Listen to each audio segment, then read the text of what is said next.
Bismillahirrahmanirrahim. Assalamu alaikum. This is Iqra Hafeez and you're watching DESI TV USA. Let's have a look at the news. US President Joe Biden approved an emergency declaration for California after a week of storms killed at least 12 people in the past 10 days and knocked out power for hundreds of thousands of homes and businesses in the state. Announcement of around $11 billion aid for flood-affected Pakistan. World banks and countries have announced $9.57 billion in aid on the appeal of flood-affected Pakistan in the Geneva conference. At the conference, Pakistan appealed for $8 billion from international partners over the next 3 years to rebuild the devastation of last year's floods. Addressing the meeting of the international conference to be held in Geneva for the rehabilitation of Pakistan's flood victims, Prime Minister Shehbaz Sharif said that water is still standing on the agricultural lands of Sindh and Balochistan province that were affected by floods in Pakistan last year. To rebuild the lives and livelihoods of the people affected by global crisis. In fact, it is about the solidarity and vision needed to ensure the world's transition to a sustainable future, not just on paper or PowerPoint, but on the ground, in schools, in the fields, in businesses, in industry and homes. Even as we plan for a future of resilience, the shocks that disaster bring can never be wholly accounted for, but resilient societies look for the light of Foreign Minister Sergey Lavrov spoke by the phone with Foreign Minister of People's Republic of China, Jan 10. The Russian minister congratulated his Chinese colleague on his recent appointment and wished him success in this responsible position. The two foreign ministers expressed satisfaction with the fact that their countries have been rapidly expanding their bilateral political dialogue and practical cooperation. They noted the importance of the talks between President of the Russian Federation, Vladimir Putin, and President of the People's Republic of China, Xi Jinping, held via video conference on December 30, 2022, for generating steady and sustained progress in all aspects of Russia-China relations. The two officials discussed topical matters on the bilateral, global, and regional agendas. They also noted progress on plans to align the Eurasian Economic Union's development with the Belt and Road Initiative.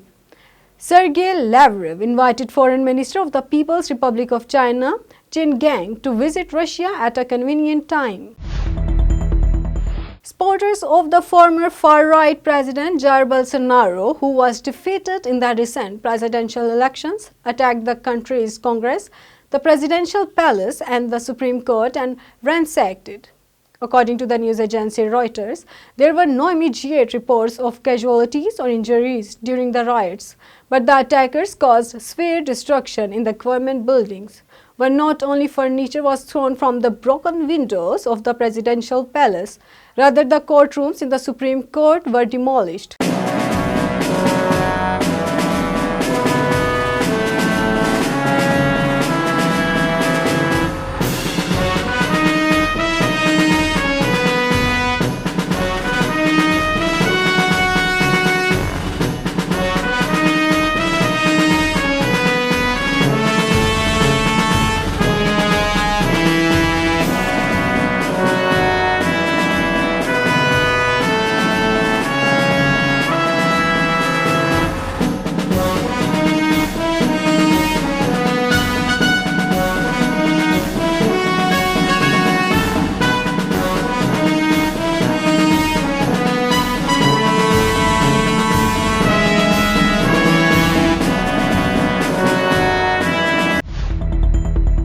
A video circulating on social media showed that Green Line bus carrying passengers narrowly escaped cylinder blast in Surjani town area of Karachi. In the viral video, it can be seen that when the passengers bus were passing through the route, the cylinder blast occurred, with flames reaching the top of the Green Line's route. However, the Green Line bus passed safely and no loss of life or property reported in the incident. Meanwhile, a person who was present in the shop injured in the cylinder blast and shifted to the hospital for medical assistance.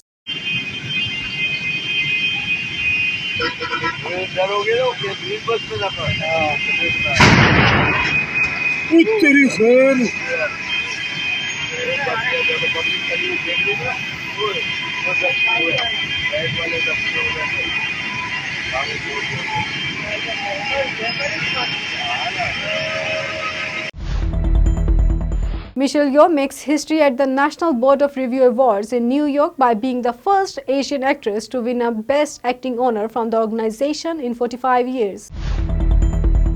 As soon as the government quota increased, the private wheat market of Punjab crashed, after which the prices also fell sharply.